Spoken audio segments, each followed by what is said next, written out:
Hello there and welcome to this episode of Happy Birthday Wellness Quiz Day 83, your health promotion and disease prevention podcast brought to you by Kike Afya. My name is Subiri Obogo. I'm a medical doctor and specialist in public health medicine. In today's episode, I'll be discussing the DASH diet for people with hypertension. If you have been monitoring your blood pressure, weight, and cholesterol levels and exercising regularly, there's something else you may need to monitor, and that is what you're eating. Now, if today's your birthday, I hope you have a fantastic one and many more candles to blow.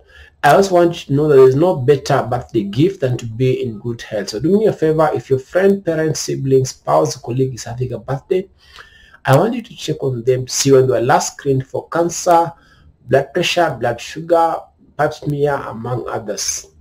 You're also welcome to subscribe to our YouTube channel to learn more about using lifestyle changes such as diet, exercise, weight management, sleep to manage these conditions.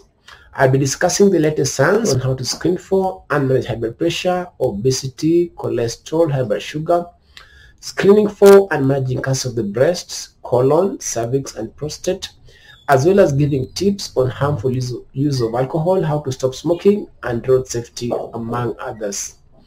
You're probably aware that according to World Health Organization, 80% of heart disease and 40% of cancers can be prevented if all individuals stop smoking, exercise regularly, cut out or reduce alcohol intake, and eat a healthy diet.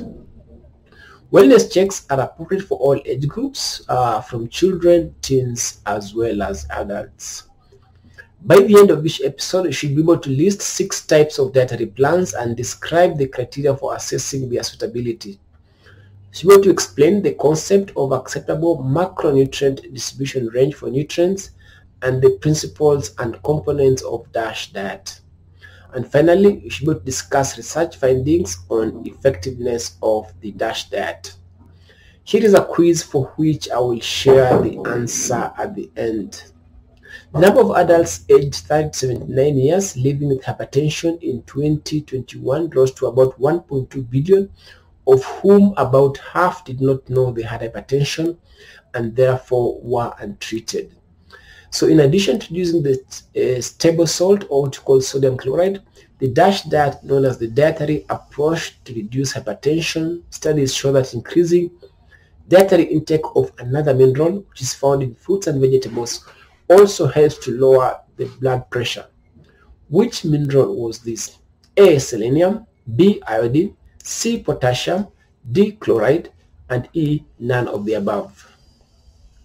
Now, there are several types of dietary plans you might have heard of, but 3 diets are often recommended by professional bodies and international evidence-informed guidelines are the dietary approaches to stop hypertension or DASH, the TLC diet, also known as therapeutic lifestyle change, and the Mediterranean diet. Now, this diet limit unhealthy fats and focus on fruits, vegetables, fish, whole grains, and legumes. Beyond improving weight loss, diabetes, hypertension, and dementia symptoms, studies have shown that these diets offer essential health benefits for people who have components of what you call metabolic syndrome. Metabolic syndrome is basically a combination of 5 symptoms, which include elevated triglyceride levels, central obesity, high blood pressure, reduction in the HDL or good cholesterol, and insulin resistance. So having any 3 out of 5 of this is considered to be metabolic syndrome. Now, a balanced diet includes a variety of foods that meet the right quantity of vitamins and minerals needed to be healthy. So in terms of level of evidence, as I mentioned, the Mediterranean diet, cholesterol-lowering TLC diet, and DASH diet, there's quite strong evidence in academic literature on the effectiveness. However, the low-carb diets such as keto, Atkins, Slim Fast, Octavia, the evidence is a bit weak, especially on the long-term effects. So in terms of assessing the stability of diets, we basically want to look at the following things. 1, does it include all food groups in the right proportions? Are the needed foods available locally and affordable? How easy is it to prepare a meal? Does it use additional vitamins, minerals from supplements? Is it evidence informed? Here we mean that in terms of research from academic literature, and are the long-term health effects well studied? So as I mentioned, a balanced diet should include proteins, carbohydrates, vitamins and minerals, fiber as well as fats. Such vegetables give us energy. Fruits and vegetables contain vitamins and minerals. Dairy products contain calcium for healthy teeth and strong bones, and proteins help our muscles to grow and repair. Fats also help to keep our organs safe, among other functions. Now, carbohydrates generally should constitute the majority of calories in a balanced diet.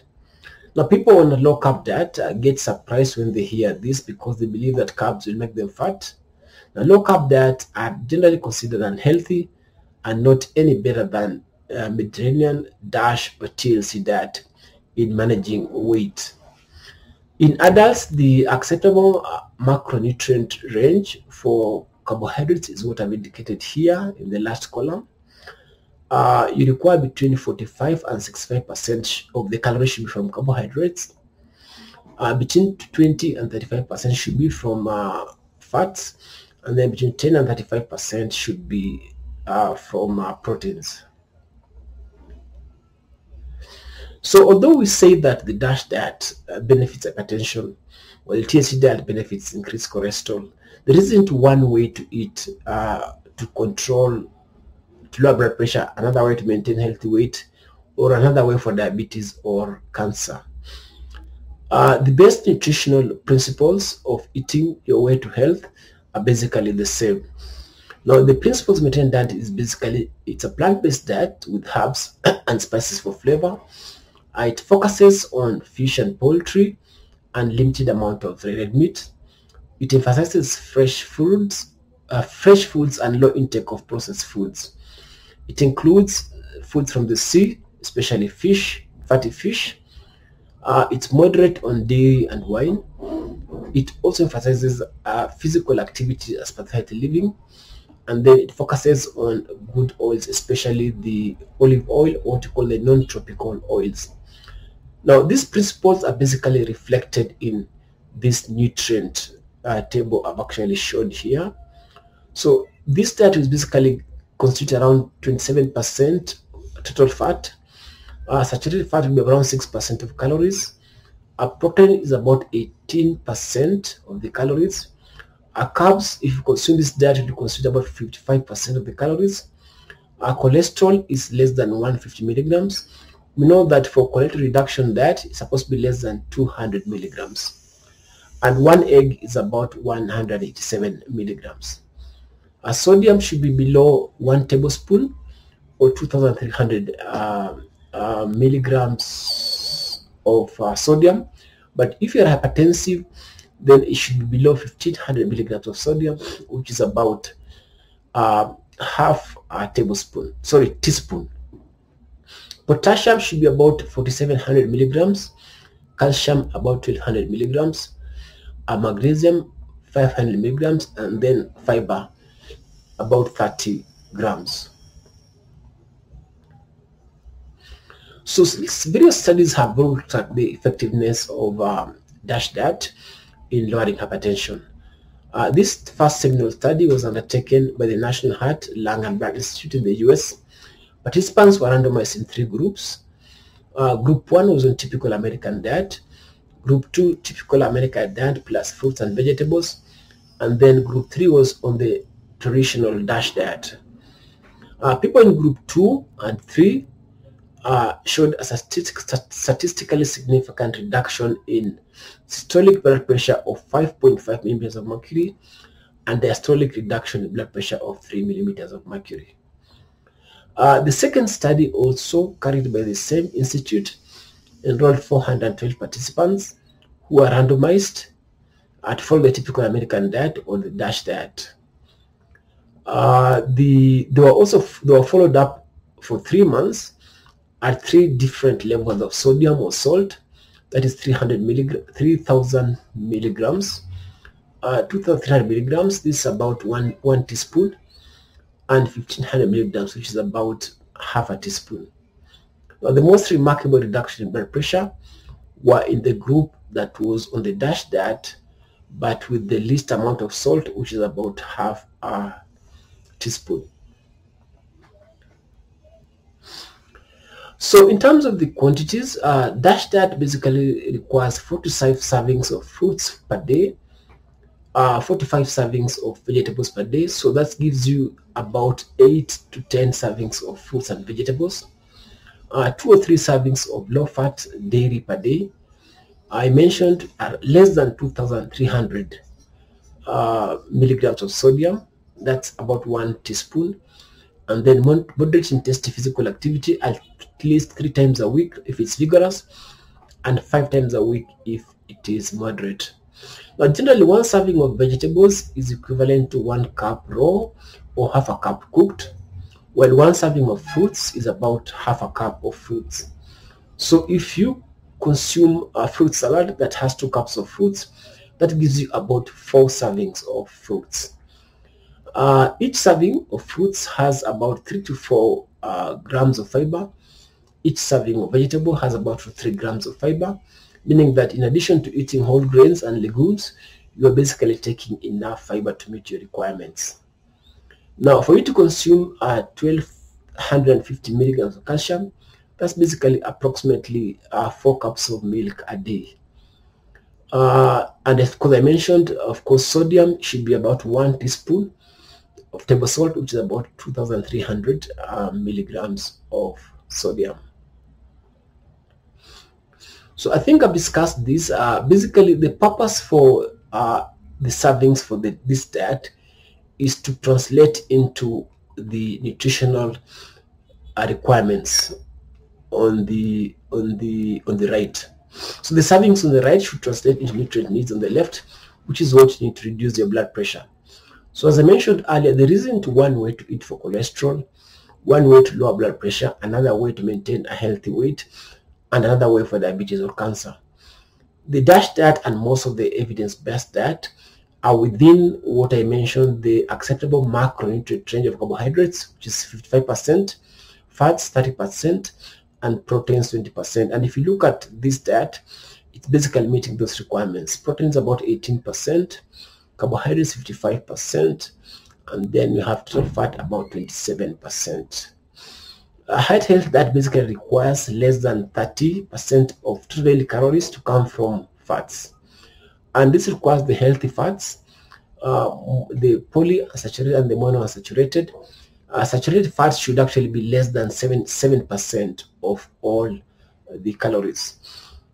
Fruits and vegetables are low in sodium and rich in potassium, and eating 8 to 10 servings of fruits and vegetables per day will give you the necessary intake for sodium as well as potassium. So remember that this potassium should come from food and not from supplements. Now, if you have kidney disease or you are taking the angiotensin converting enzyme inhibitor drugs or potassium spared diuretics for blood pressure, then you should be careful about increasing your potassium intake. I mentioned 1,250 milligrams of calcium is approximately 4 cups of milk a day. And also I mentioned that each serving of fruits has 3 to 4 grams of fiber. Each serving of vegetables will give you 2 to 3 grams of fiber. So if you add that to whole grains and legumes, you're basically meeting enough fiber for your daily needs to manage your hypertension. Here I've just listed some of the foods that are rich in potassium. It basically includes fruits and vegetables that can give you 8 to 10 servings per day to meet your daily requirements of 4,700 milligrams. So you can see something like a potato, sweet potato, one baked sweet potato gives you almost 700 milligrams of potassium. Beet greens will give you about 650 milligrams of potassium. Things like medium banana will give you about 400 milligrams of potassium. Spinach, half a cup, about 500 milligrams of potassium. And kidney beans, cooked, half a cup, about 400 milligrams of potassium. So these foods are very good, in particular if you are hypertensive. Now, you're probably aware that WHO in the past 1 week released a report that showed that the world is off track on the global target of reducing sodium intake by 30% by 2025, and only 3% of the world's population is protected from mandatory sodium reduction policies. So salt intake is a very important component of your diet, particularly for hypertension. So the terms salt and sodium are often used interchangeably, but they do not mean the same thing. A salt is a crystal-like compound that is abundant in nature, while sodium is a mineral and one of the chemical elements in table salt. Table salt is made up of sodium 40% and chloride 60%. However, it is the sodium that is harmful to our health when taken in excess amount. The recommended daily intake of salt per day for most individuals is 1 teaspoon or 6 grams of table salt, which is equivalent to 2,300 milligrams, what I have shown you here. This is for the general population. Now, most people consume too much salt, on average between 9 to 12 grams per day, which is actually twice the recommended for the general population. If you're hypertensive, or you have chronic kidney disease, or you're African American or black race, or you're middle-aged or older than 51 years, then your salt requirements is much lower. It's half a teaspoon or 3 grams of salt, which is equivalent to 1,200 milligrams of sodium, which is what we have here. Now, I've just showed you here how to convert sodium into salt. So table salt is 40% sodium and 60% chloride. So if I want to convert, let's say, 6 grams of salt into sodium, I just do 40% of 6. That gives me 2.4 grams or 2,400 milligrams of sodium.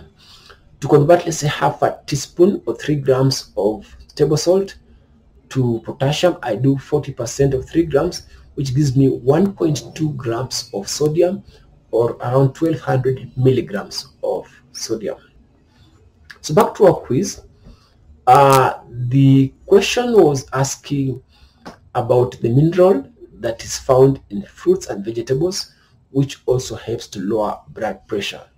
Now the answer is potassium. Potassium is what we get from fruits and vegetables, and it helps lower blood pressure, and you need between 8 to 10 servings of fruits and vegetables to get enough potassium. We mentioned that sodium is the active ingredient of sodium, so which will actually raise your blood pressure. So in terms of takeaway, just to sum up, the DASH eating plan requires no special foods and instead provides daily and weekly nutrition goals. The plan recommends eating fruits, vegetables, and whole grains.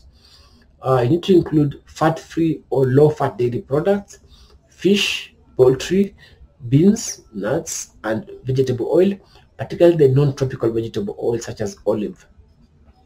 You need to limit foods that are high in saturated fats such as fatty meats, full-fat dairy products, and tropical oils such as coconut, palm kernel, and palm oils. And then you need to limit sugar-sweetened beverages as well as sweets. So thank you very much for listening. This podcast was brought to you by Kike Afya. My name is Video Obobo. I'm a medical doctor as well as specialist in public health medicine. I'm also the host for this podcast. Next time we'll be discussing the Mediterranean diet, so please remember to also tune in. Thank you and bye-bye.